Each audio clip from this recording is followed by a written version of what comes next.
My name is Kevin Leja, and I'm an unpaid protester.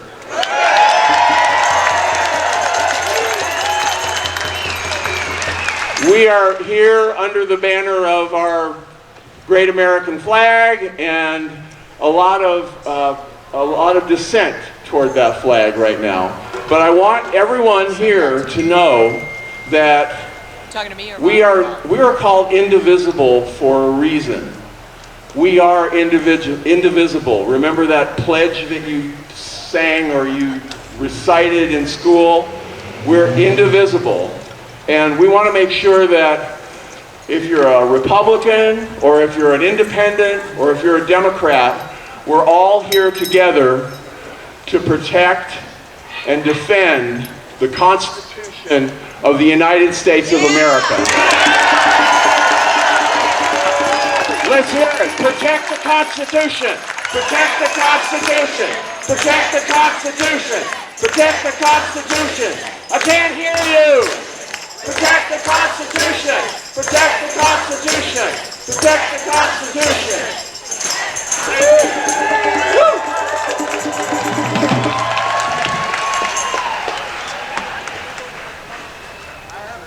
We acknowledge that this beautiful place is the traditional, ancestral, and unceded territory of the Lummi and Nooksack peoples, the original inhabitants of this land, who are still here and who continue to honor and bring to light their ancient heritage. We humbly offer this land acknowledgement with gratefulness for their enduring care of our shared lands and waters. May we honor and nurture our relationship with our Coast Salish neighbors.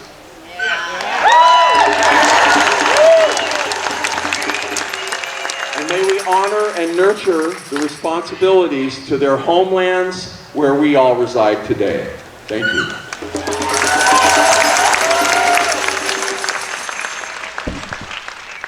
So, I am an original member of Indivisible Bellingham, which formed not long after the historic Women's March of 2017. I think there were about anywhere from 5 to 10,000 people there. There were about 5 to 10,000 people at that march. I don't think we're quite there yet, but maybe we will be. I don't know. Indivisible Bellingham is a volunteer-run nonprofit organization, and this is our mission statement. We are united by the principles of fairness, inclusion, tolerance, and a just society for all through nonviolent civic engagement, political involvement, and consistent pressure on elected officials. So before we get started into too much of this, we have a lot of speakers, great speakers today, who are going to talk about how what's going on in this country is affecting Americans. Real kitchen table politics, if you will. We're not going to be too political today, although a lot of the signs I see out here are. But what we are going to, and great signs, by the way. But what we are going to do is we're going to talk about how important these things are that are going on in our country to what we are doing now and what we have to do in the future.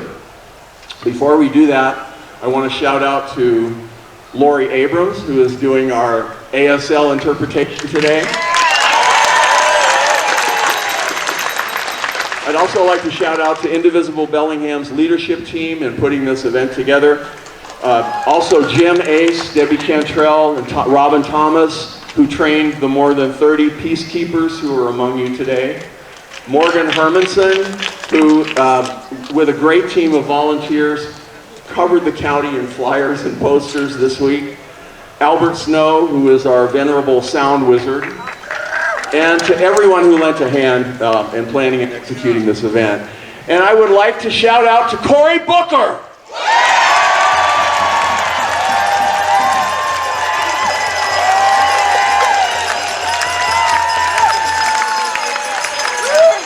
The senator from New Jersey gave the longest speech ever on the Senate floor, 25 hours and 5 minutes, breaking the record of a segregationist.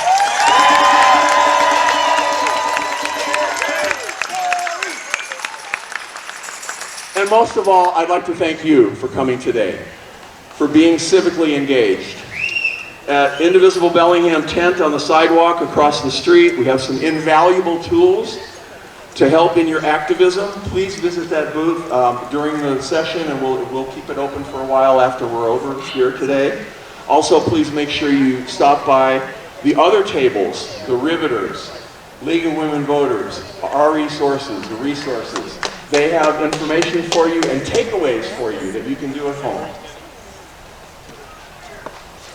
They are pro-voter and pro-democracy organizations. We all are here, because that's what this day is all about. It's about democracy. The executive branch of our government is in the process of crippling and possibly overthrowing our democratic republic and replacing it with an authoritarian dictatorship whose leaders are above the law and accountable to nobody.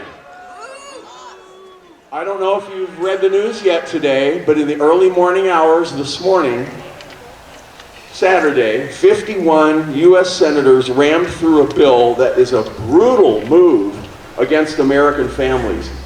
It uses drastic cuts to Medicare, Medicaid, and SNAP to pay for tax cuts for billionaires at the expense of everybody else. The bill will cost the American taxpayers, us, $7 trillion over the next 10 years.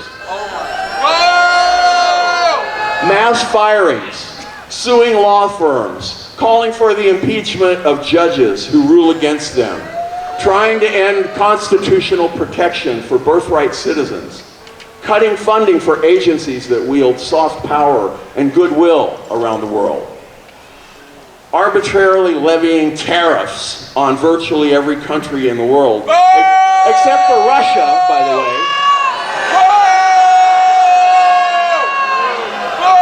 and disappearing immigrants without due legal process. They are hunting students for their political speech right now. To them, we say, hands off. Workers' rights, hands off. Civil rights, hands off. Voting rights, hands off. Our bodies, hands off. Free speech, hands off. Our veterans, hands off. Our postal workers, hands off. Our public lands, hands off. Our safety and security, hands off. Our wallets, hands off. Our Medicare, hands off. Our schools, hands off. Our immigrants, hands off. Our health care, hands off. Our democracy, hands off. Thank you. Good job. I could go on and on, but we've only got an hour. So, and some of these people have been waiting here, these great speakers that we've got, that are going to deal with some of the policies and the legal acts that are affecting working class Americans. If we don't fight now, there won't be anything left to save. Indivisible Bellingham's main strategy over the years, since its beginning, has been to resist the administration and to work to elect progressive candidates and influence them to resist the right-wing agenda. Our members have written tens of thousands of postcards and letters, most recently to help elect Susan Crawford in the Wisconsin Supreme Court, by the way. We've knocked on thousands of doors, we've phone banked, we've texted to make this happen. Look at the committed people that are representing us in the state legislature from Whatcom County and Skagit County. Don't forget to thank them when they do something you like. They too often hear things you don't like, and that's okay too. At Indivisible Bellingham, we're pleased and proud to have a hand in helping elect them. But now things have changed. All of our previous strategies were built around working in a democratic republic. All or most of us have struggled for economic justice, environmental justice, gender and racial justice for decades. But we've never had to confront an authoritarian overthrow of our republic before. But other people have, in Ukraine, in Serbia, Argentina, Korea, Czechoslovakia, and many more places around the world. Dictators have been successfully stopped. Our court system is slowing, stopping, or reversing, in some cases, the most egregious orders that are coming from the executive branch and the billionaire bullies. But it's not enough. There's too much capitulation, which is fear and surrendering by too many people and organizations. They're obeying in advance, they're biding their time, hoping that whatever happens to them next won't be as bad as what has already happened. And corporate media, revered universities, Democrats and Republicans are doing this, and it must stop. So what do we do? Well, that's what we're doing here today. Number one, start studying nonviolent resistance and opposition. Google it, read about it. Historians, political scientists, sociologists, and pretty much anyone with a brain has studied these cases and concluded that the most effective approach to fighting authoritarianism is through nonviolent mass mobilization. Authoritarians love violence. They want us to be violent so that they can stop our dissent. Well, that ain't gonna happen. Remember, dissent is patriotic.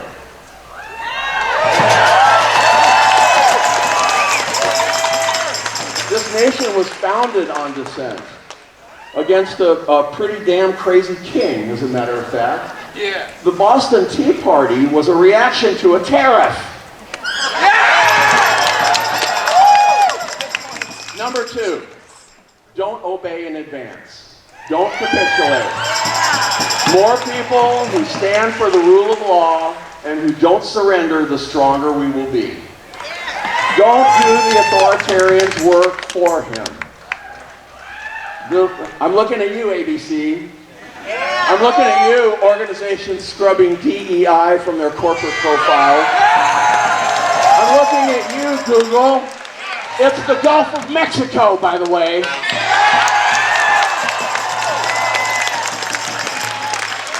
Number three, make friends. Make new friends. Move out of your comfort zone. Engage with real people about real subjects, not politics, but real life issues, like affording a decent education for your kids, like rising prices, like clear air and water, like opportunities for everyone to endeavor in that pursuit of happiness. Remember, we need a mass movement, not an ideologically pure movement.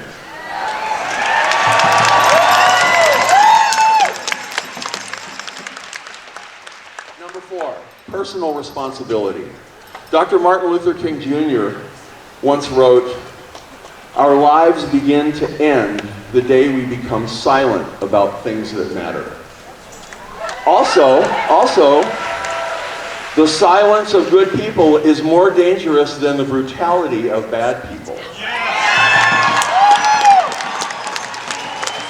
And also, to ignore evil is to become an accomplice to it. These three pearls of wisdom from a great America shine a light on how we must act. When we speak up, we signal to others that there are people in this world who've not given up, and that's powerful. That is powerful. If you see or hear a wrong, be brave. Stand up and speak the truth. Defend your neighbor, even if it causes you discomfort or pain, even if it costs you something. For the future of Indivisible Bellingham, our present organizational structure needs to change to accommodate this new reality. And our leadership team is making strides to do just that. We'll be setting up action teams. We've already started, actually, with volunteers from our growing membership, and there'll be an announcement about those soon. Finally, number 6, we need to take up space. That's what we're doing here. The president is really good at getting on the news. We need to up our game too. Be creative, get noticed, expose the corruption, expose the incompetence. Step up, speak out, show up, and be loud.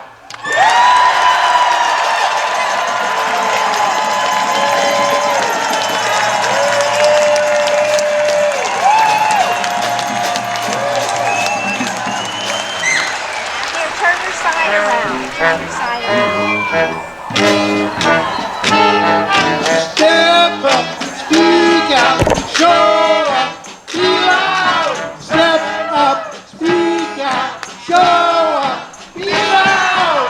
Step up, show up, be loud. Step up, speak out, show up, be loud.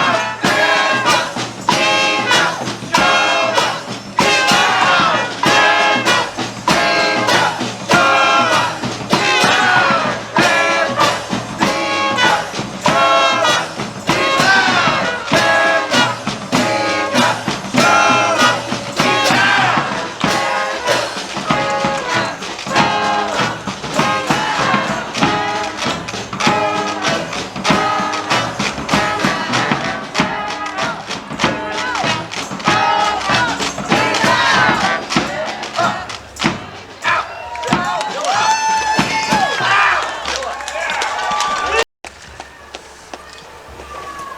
Again, my name is Jace. I currently serve as your at-large Bellingham City Council member, but first and foremost, I'm an organizer, and that's really the perspective I want to share today. Right now, I think we're called to do 2 things. 1, recognize that the cruelty and chaos from the federal administration demand that local and state governments act.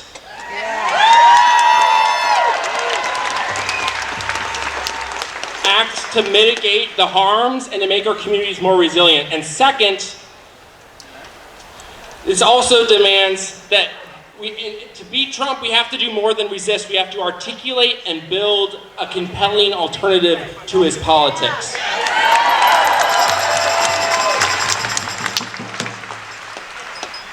Right now, as a local official, as I assess the rapidly changing terrain, I see one pivotal opportunity on the horizon, and it's happening right now in Olympia.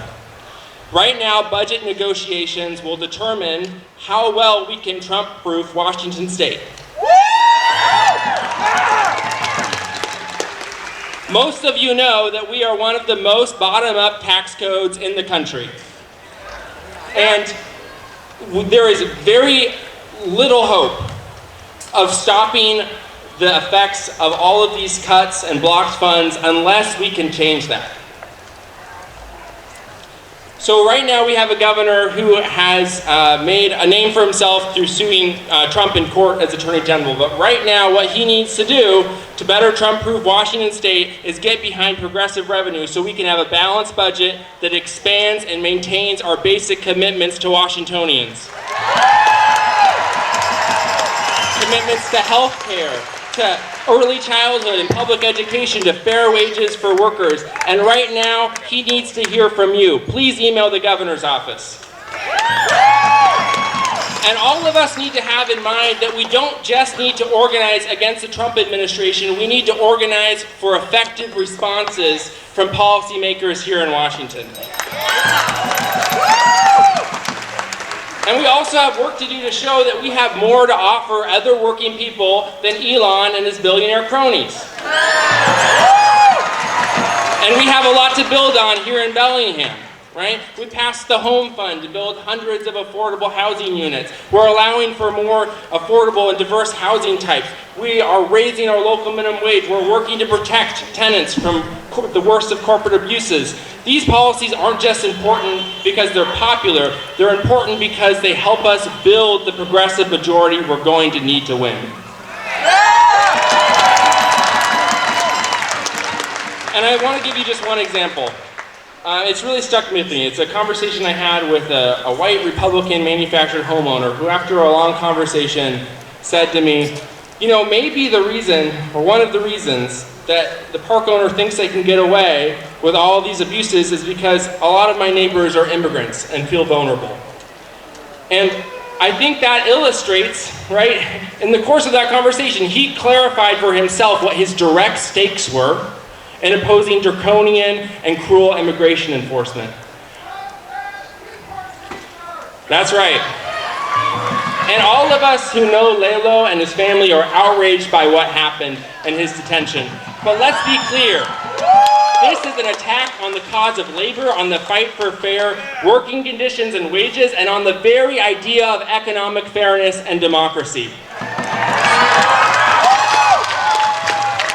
So when you go home today and donate to Lelo's Defense Fund and to Linden Racial Unity Now's Fund for Other Impacted Families, do so with a clear understanding of what the stakes are for all of us. And before you leave today, please go to one of those booths in the back, because all of us have to get involved in fighting at the local and state level for effective responses that will build the progressive majority. We're going to do even more tomorrow than we do today. Thank you all for being here.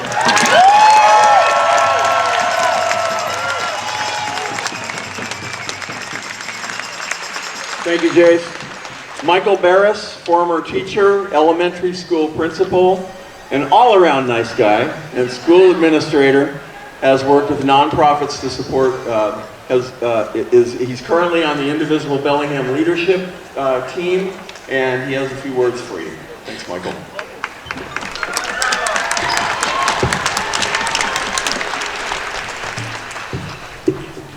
I have no idea how to speak to so many people. I've worked in schools since 1972, everything from early childhood to higher education. I retired about a dozen years ago. I've been thinking a lot about the teacher in Idaho that some of you have read about, who put up a poster in her classroom saying, "Everyone is welcome here." She was ordered by her district administrators to remove that poster. She refused. The controversy exploded, and her community is surrounding her to support her efforts now.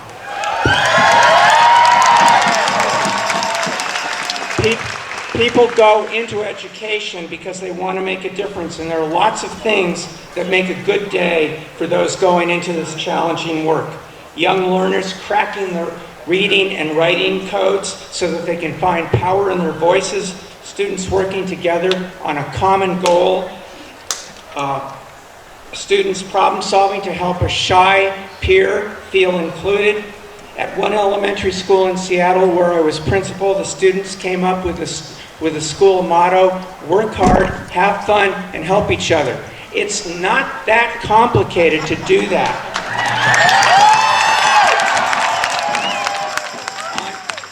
On the other hand, there are an increasing number of things that cause bad days in schools. Children in homelessness and housing insecurity. 15 years ago in the Ferndale School District, 1 out of every 25 children were homeless. That number is worse now. Children experiencing all sorts of abuse. Children experiencing food scarcity. Children frightened by rumored or actual gun violence. And imagine being the teacher and conducting gun violence drills for primary students or high school students. It doesn't make any sense. Children terrified by threats or actual experiences of federal agents showing up at the school's door and demanding entry.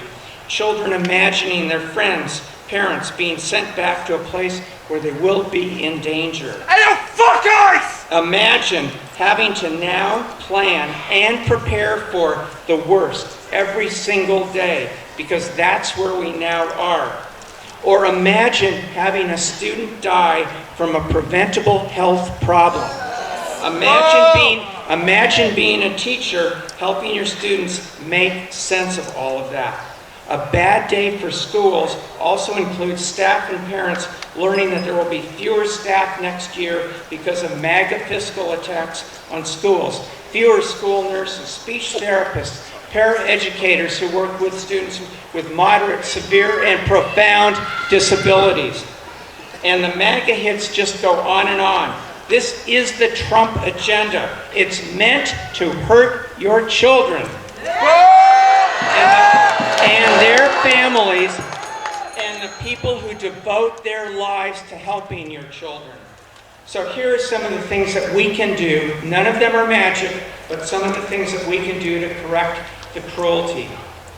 Work down ballot and run for school board seats, or find friends and family who will do so. Get on those city or county or organizational boards that support students and families. Run for or get good people to run for sheriff, city council, and county council.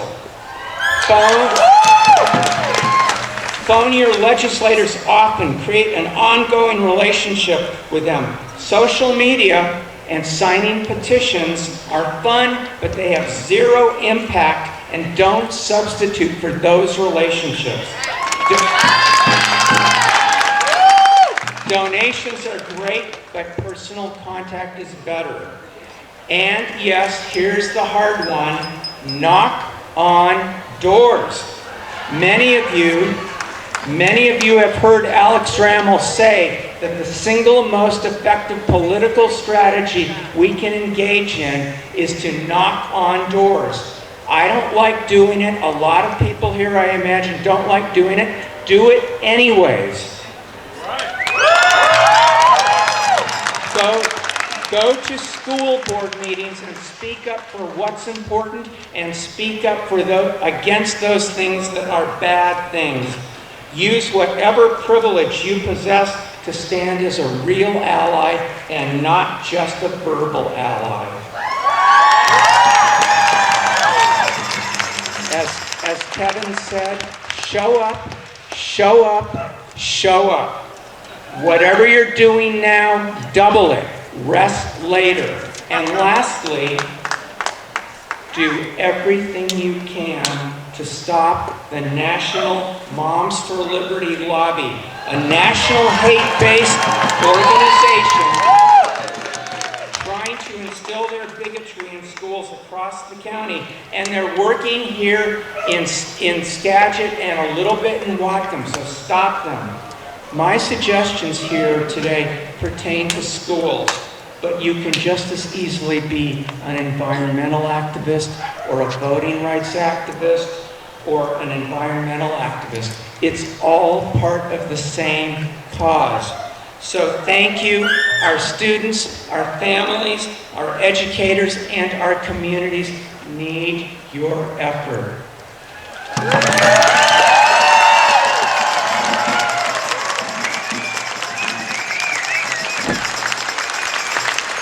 Thank you, Michael. Sharon Camblin is the Whatcom Faith Community for Immigrant Support. Sharon is an educator who's worked with nonprofits to support families and with significant needs. Sharon, please welcome her.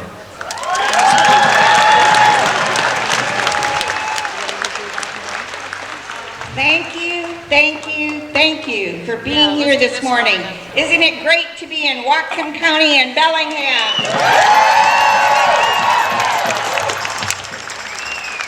As I was introduced, I am here as a representative of a lot of people who are coming together as the Whatcom Faith Community for Immigrant Support. We are people coming together from over 20 faith traditions from across Whatcom County, knowing that we are called to make a difference together rather than apart. We are a new organization, but our values are old. We stand as allies with those that are oppressed. We stand with those in crisis. And we are called to serve those who have been left behind and in the shadows. We all know what that is this week. Our values require respect for all Whatcom citizens. Our values require that we follow the law and provide due process for all citizens.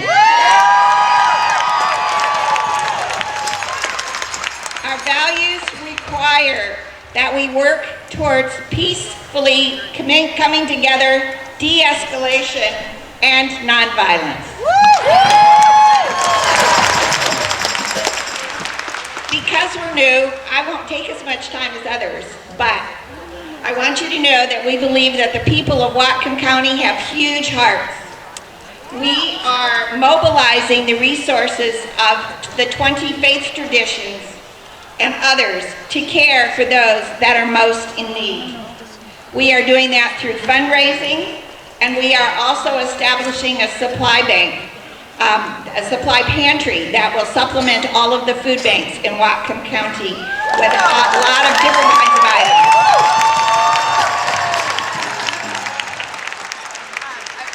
If you are a person of faith or not, you can join us by donating to the Racial Unity Now run, because they are going to be the financial power behind support for many of the families in Whatcom County. You can go to their website today to find a way to donate.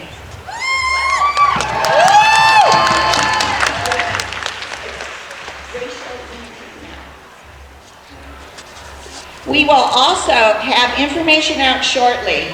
We have found space as of yesterday to put our supply pantry together, and we will have information on websites with partners across the county where you can check into that or check in with your faith community as well. So thank you. We believe that we can make a difference for everyone in this county.